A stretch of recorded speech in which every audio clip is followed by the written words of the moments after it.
प्राहुयासाये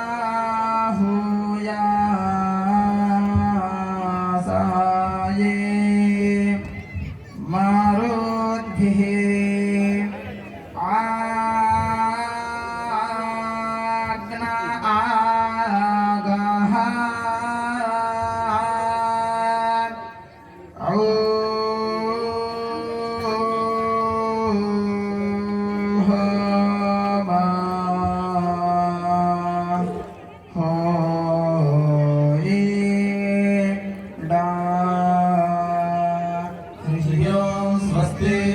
अथर्ववेद प्रिया स्वामी पराग अथर्ववेद सेवामवधारय।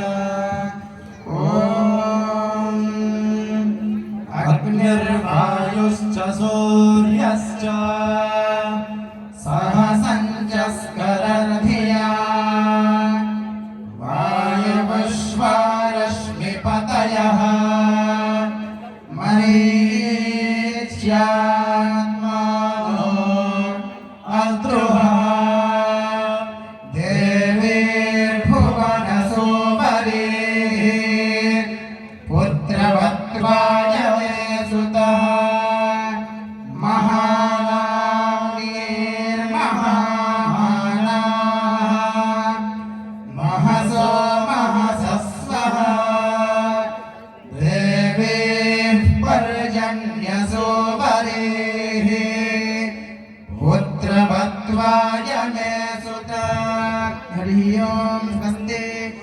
उपनिषद्वाक्य सेवामवधारय। ओम इति ब्रह्मा ओम इति तगुं सर्वम् ओम इत्येतदनुकृतिः स्मवा अप्यश्रावयेत्याश्रावयन्ति ओम इति सामानि गायन्ति ओम सोमिति शस्त्राणि सगुंसन्ति ओम इत्यध्वर्यः प्रतिगरं प्रतिगृह्णाति ओम इति ब्रह्मा प्रसौति ओम इत्यग्निहोत्रमनुजानाति ओम इति ब्रह्माणः प्रवक्ष्यन्नाहमात्मब्रह्मोपाप्नुवानीति ब्रह्मैवोपाप्नोति। हरि ओम स्वस्ति। पौराणिक श्लोक सेवामवधारय। कुण्डलीकृत कुण्डलीश्वर कुण्डलं वृषवाहनं नारदादिमुनीश्वरस्तुत वैभवं भुवनेश्वरम् अन्धकान्तकमाश्रितामरपादपं शमनान्तकम् चन्द्रशेखरमाश्रये मम किं करिष्यति वै यमः चन्द्रशेखरमाश्रये मम किं करिष्यति वै यमः। हरिः ओम स्वस्ति। पंचांग श्रवण सेवामवधारय। शुभाभ्यां शोभने मुहूर्ते आद्य ब्रह्मणः द्वितीये परार्धे श्री श्वेतवाराह कल्पे वैवस्वतमन्वन्तरे कलियुगे प्रथमपादे जम्बूद्वीपे भरतवर्षे भरतखण्डे श्री आनन्दनाम संवत्सरे दक्षिणायने वर्षा ऋतौ श्रावणमासे कृष्णपक्षे तृतीयायां शुभतिथौ वासरस्तु चन्द्रवासनान्वितायां धनिष्ठा नक्षत्रे सौभाग्ययोगे विशिष्टीकरणे एवं गुणविशेषण विशिष्टायां स्यां शोभतिथौ अस्माभिः आचरिता श्री सायं संध्या आराधिक्य महोत्सवेन श्री यमुना देवी सुप्रीता सुप्रसन्ना वरदा भवन्तु। ओम स्वस्ति प्रजाभ्यः परिपालयन्तान् न्यायेन मार्गेण महे महिषाः गोब्राह्मणेभ्यः शुभमस्तु नित्यं लोकाः समस्ताः सुखिनो भवन्तु काले वर्षतु पर्जन्यः पृथिवी सस्यशालिनी देशोऽयं शोभरहितोः सज्जनाः सन्तु निर्भयाः अपुत्राः पुत्रिणः सन्तु पुत्रिणः सन्तु पौत्रिणः अधनाः सधनाः सन्तु जीवन्तु शरदः शतम् कायेन वाचा मनसेन्द्रियैर्वा बुद्ध्यात्मना वा प्रकृते स्वभावात् करोमि यद्यत् सकलं परस्मै नारायणायेति समर्पयामि श्रीयमुना मैया की श्री रमण बिहारी लाल की श्री ब्रह्मांड बिहारी लाल की श्री वृंदाहरण महादेव की श्री रमण रति धाम की श्री सद्गुरुदेव भगवान की आज के आनंद की जय जय श्री राधे जय जय श्री राधे जय जय श्री राधे श्याम श्री कृष्णाय वासुदेवाय हरये परमात्मने प्रणतक्लेशनाशाय गोविन्दाय नमो नमः श्री कृष्णाय वासुदेवाय हरये परमात्मने प्रणतक्लेशनाशाय गोविन्दाय नमो नमः श्री कृष्णाय वासुदेवाय हरये परमात्मने प्रणतक्लेशनाशाय गोविन्दाय नमो नमः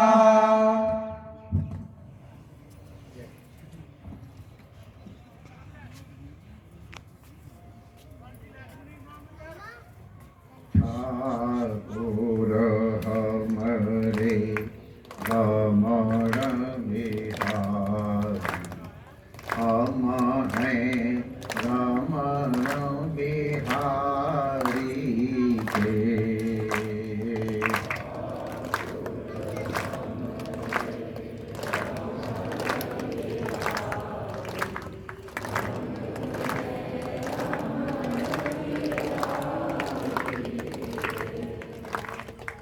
ठाकुर हमारी यमुना मैया हम हैं यमुना मैया के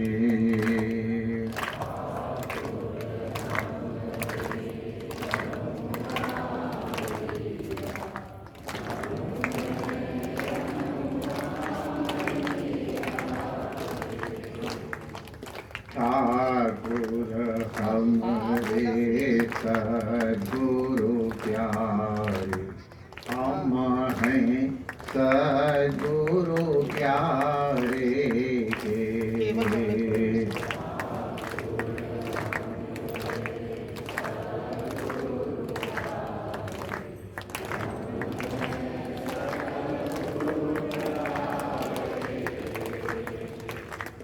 साधु सेवा धर्म हमारा कामना दुनियादारी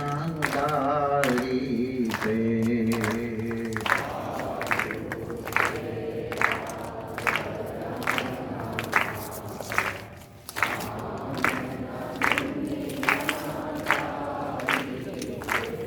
कोई भला करो चाहे बुरा करो ओ चुके रमन बिहारी के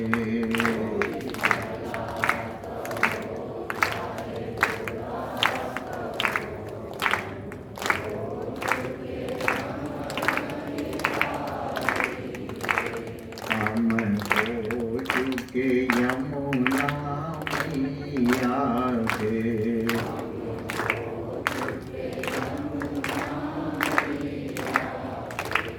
हम हो चुके सद्गुरु प्यारे के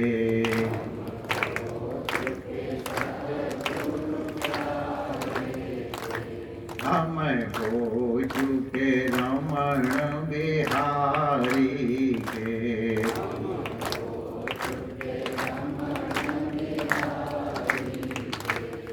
श्री रमण बिहारी लाल की जय। यमुना महारानी की जय। पूज्य सद्गुरुदेव भगवान की जय। सर्व संत हरिभक्तन की जय। आज के आनंद की जय। जय जय श्री राधे श्याम।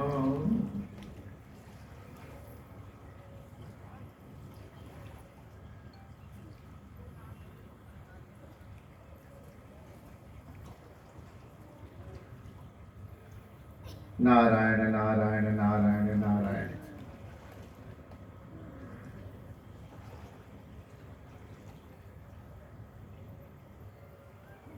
जीव के कल्याण के लिए और आत्म कल्याण के लिए उद्धव जी ने भगवान से कुछ प्रश्न किए थे।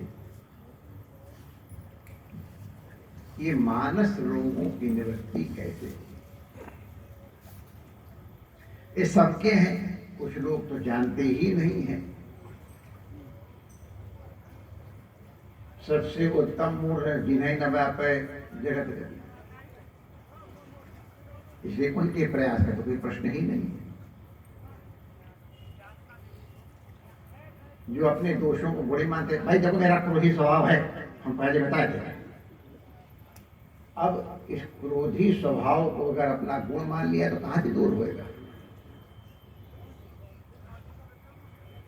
तो इसलिए पहले तो हमको पता चले कि हमको रोग क्या है, और रोग मालूम हो जाए तो उसके अनंतर उसकी निवृत्ति का उपाय बताया जाए।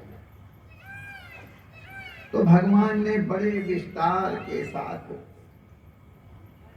एक एक रोग के निवारण के लिए एक एक बड़ा दिव्य उपाय बताया।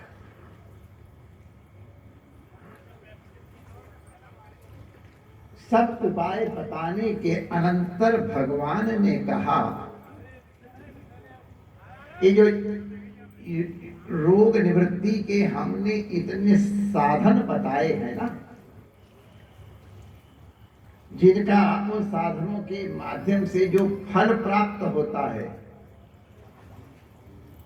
भगवान ने कहा ये सद्गुरु की सेवा करने से अंजसा ही माने निश्चय। गुरु की कृपा प्राप्त करने वाला अत्यंत सरलता पूर्वक इन दुर्गुणों से निवृत्ति प्राप्त कर देता है। अब वो निवृत्ति कैसे प्राप्त करता है? हमारे पूज्य गोस्वामी तुलसीदास जी ने इसकी व्याख्या की है। सद्गुरु वैद्य वचन विश्वास, संयम या न विषय के आशा।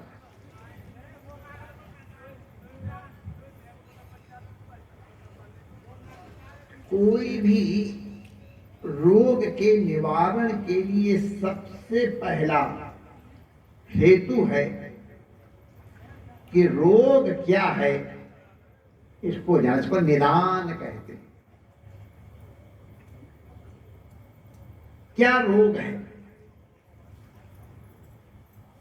जब निदान ज्ञात हो जाए तो इसकी औषधि क्या है, इसका निर्णय करना है। इस औषधि के लेने की विधि क्या है,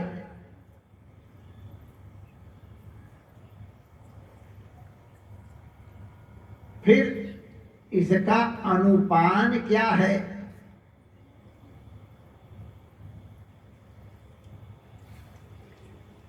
जैसे वैद्य को मालूम हो गया कि इस रोगी के लिए संजीवनी औषधि चाहिए। अब संजीवनी औषधि कहाँ मिलती है? पर्वतों में मिलेगी, घने जंगलों में मिलेगी अथवा जो जानकार हैं उनको मिलेगी। हमारे शास्त्रों में लिखा है कि ऐसी कोई वनस्पति नहीं जो औषधि न हो, ऐसा कोई शब्द नहीं जो मंत्र न हो, कोई अयोग्य पुरुष नहीं है। उनका प्रयोग कैसे किया जाए ये जानकार व्यक्ति तो लगे। अब सजीवन मूरी है जो जीवित कर दे, मरे को जिला दे,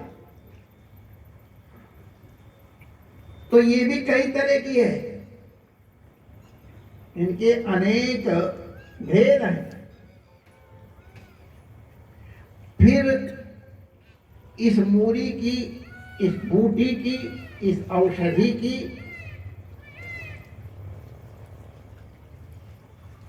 कौन सा अंश औषध है। किसी किसी का मूल औषधि होता है, किसी का पर्ण औषधि होता है, किसी का पुष्प औषधि होता है, किसी का फल औषधि होता है, किसी का पंचांग, पंचांग माने सबके सब ये औषधि होता है। इसका निर्णय करना है।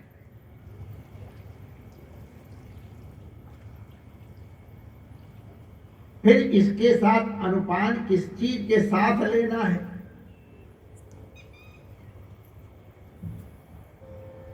और इसमें किन किन चीजों से बचना है। अगर ये सब की सब क्रियाएं श्रद्धा पूर्वक की जाएं तो व्यक्ति रोग विमुक्त हो सकता है। हमारे यहां सदगुरु को वैद्य कहा है। जो श्रोत्रिय ब्रह्मनिष्ठ महापुरुष हैं उनको मालूम है कि कौन सी औषधि, कौन सा मंत्र, कौन से मंत्र में कौन सा बीज मंत्र संलग्न करना है,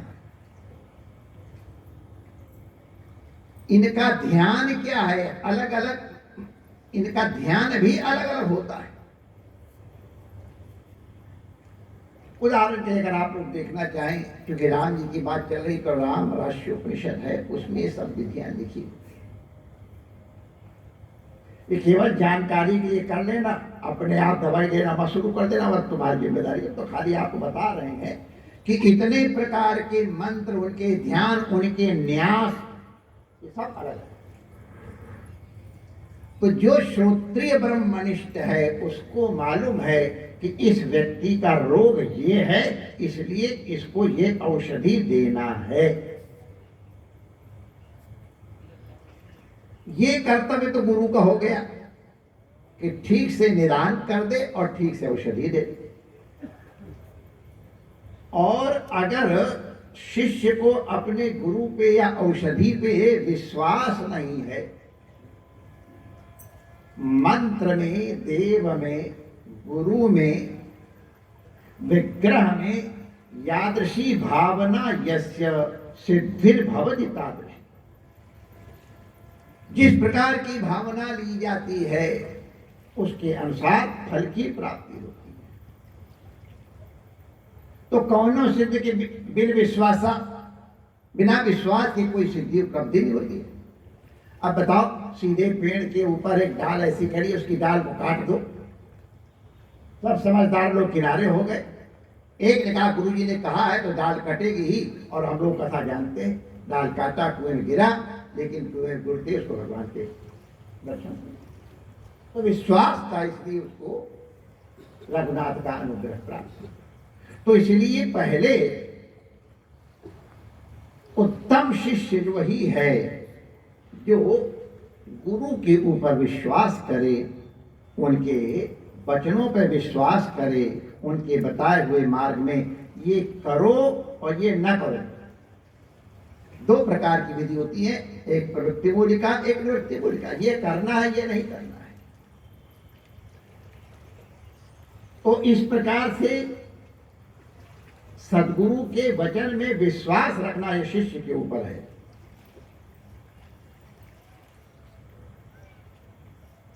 कुछ मिलीग्राम दवाई होती है, वो दवाई खाई और पाव भर रबड़ी ऊपर से चढ़ा गए।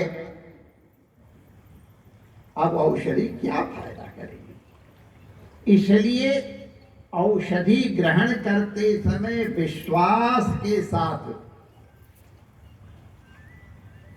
अपने में संयम रखना है। संयम क्या है? विषय की आशा नहीं होनी चाहिए। कोई चीज आज उपलब्ध प्रारब्ध से हो रही है, वो बंधन में नहीं डालती है। हमको ये कामना है कि ये हमको मिले, और जैसे ही ये कामना मन में आई, चित्तवृत्ति उस कामना कारित हुई और अपनी साधना पर से जीव हट जाएगा। इसलिए आशा ही परमम दुखम नैराश्यम परमम सुखम। तो ये संयम ये करना है रोगी को कि विषय की आशा क्या है। इसके अनंतर अनुपान होता है। अनुपान का मतलब एक ही औषधि है। उस औषधि को, माने जो भी अंग हो, औषधि की बात कर रहे हैं। कोई औषधि किसी क्वाथ के साथ दी जाती है, तुलसी के क्वाथ के साथ, अदरक के रस के साथ, मधु के साथ, मलाई के साथ, चिराते के अर्क के साथ, ये अमृति जो होती है उसके रस के साथ। तो अनुपान के अनुसार औषधि का फल बदल जाता है।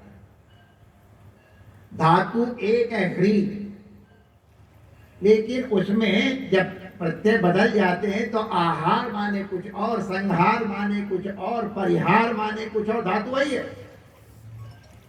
लेकिन उनका अर्थ अलग चला जाता है। बलात् अन्यत्र नीयते।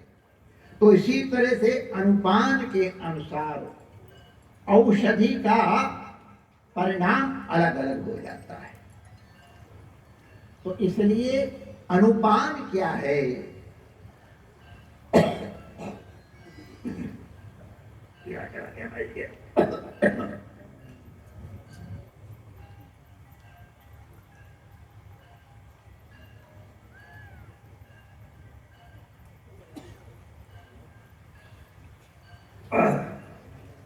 तो यथेक्षित फल की प्राप्ति के लिए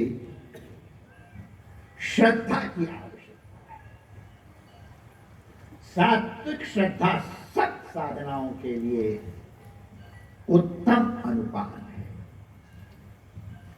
अगर राजसी श्रद्धा है तो अलग परिणाम होगा। तामसी है, वो भी साधनाएं होती हैं, उन तामसी साधनाओं के भी इष्ट अनिष्ट फल होते हैं। तो हम साधकों के लिए सात्विक श्रद्धा धेन सोई, तो ये अनुपान है।